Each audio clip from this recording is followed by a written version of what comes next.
breaking news, you're looking at a Southwest plane, a 737 on the tarmac in Phoenix. We've got limited information this moment. An FBI spokeswoman in Los Angeles saying the airliner departed LAX at 2:12 Pacific time and was diverted because of a telephone threat of some sort. We're trying to gain more information. We'll let you know when we have it. In just a few short days, Edward Snowden has been called every name in the book, from truth teller to traitor, whistleblower to weasel. He's spoken out against practices that he says threaten American democracy and been denounced as a threat to it himself. Julian Assange knows certainly what that is like. He's the founder of the website WikiLeaks. For almost a year, he's been living in the Ecuadorian embassy in London, but facing potential charges here relating to material that he leaked. He joins us tonight.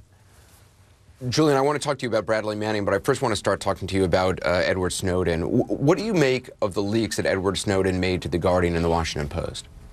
Here we have a situation where clear proof has been offered to something that I and many other technical civil rights campaigners have been speaking about over the last 5 years, and that the oversight of this process is done in secret, the policy is secret, that it's not a case of looking at a particular suspect and deciding to apply surveillance to them as we once did in the past, but rather just bulk arbitrary drift net fishing across not just Americans, but essentially the whole of the human race. The U.S. government, though, as you know, and President Obama himself has said, look, we're not listening to Americans' phone conversations. This is kind of data mining. This gives an overview, and then it allows you to kind of look at patterns and to try to trace down individuals who you have suspicions about.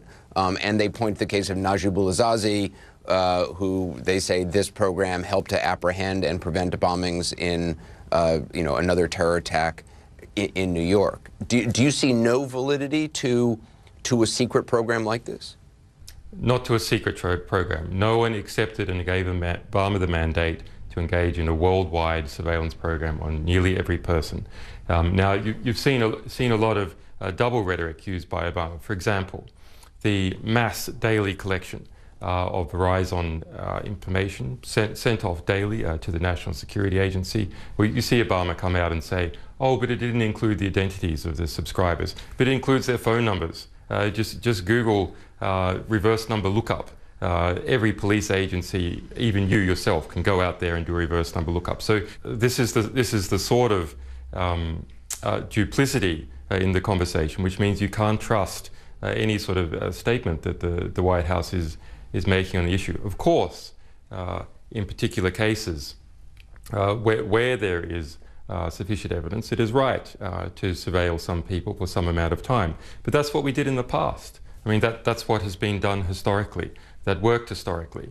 And now we see just profligate mass worldwide surveillance. Given the fact that you're holed up in the Ecuadorian embassy under close watch, I assume, by British authorities, I assume you personally are very limited with who you can communicate with, who you could actually meet with. Have you been in touch with this guy Snowden, or has anyone from your organization? Well, as you know, there's extensive surveillance of this embassy. The British government admit to spending $5 million in the last 11 months alone, just on the police surveillance, not including intelligence surveillance of this embassy. So, of course, it's somewhat difficult for me to communicate with people in such a position. But we have been monitoring the situation very closely, and of course, I have a lot of personal experience in this situation, so does the organization, and we're trying to help in the limited ways that we can. Would you advise him to remain in Hong Kong? We don't know where he is now. I mean, is that, what is his best bet moving forward? Well, we don't know all the strategy that Snowden and perhaps the journalists and his advisors have put together. I hope that there is something really solid there. But looking at it from the surface, I would strongly advise him to go to Latin America. Latin America has shown the past 10 years that it is really pushing forward in human rights. There's a long tradition of asylum. When WikiLeaks published the huge trove of communications and documents that Bradley Manning allegedly provided to you, many in the administration and in Congress very publicly and loudly said this caused tremendous damage to the U.S., put hundreds of people at risk.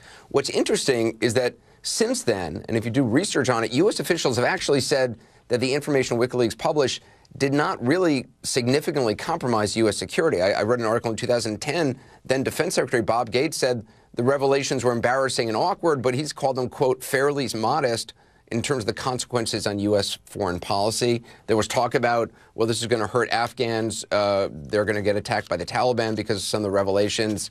An official told CNN, I think it was in 2010, that they didn't have to move any Afghans because of the revelations. And yet, Bradley Manning is facing life in prison for potentially aiding the enemy. Do you see a contradiction there?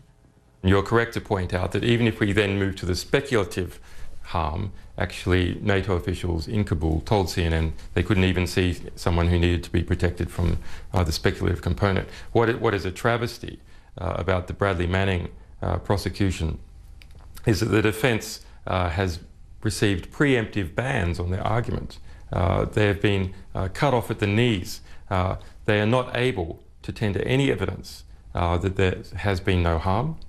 Any US document, any US official, any witness, they're not able to make that argument. And Laura Poitras, Glenn Greenwald, the two journalists involved in the Snowden case, what is the chance that they're going to be in my position, alleged to be committing conspiracy to commit espionage? What is the chance that Snowden is going to be charged with aiding enemy and is going to be exactly the same position that Bradley Manning is in 3 years' time? This precedent has got to be eliminated, otherwise it is the end of national security journalism in the United States. Julian Assange, I really do appreciate it. Thank you. Thank you. Let me know what you think about the conversation we've had tonight on this. Where do you stand on this? Do you agree with Julian Assange?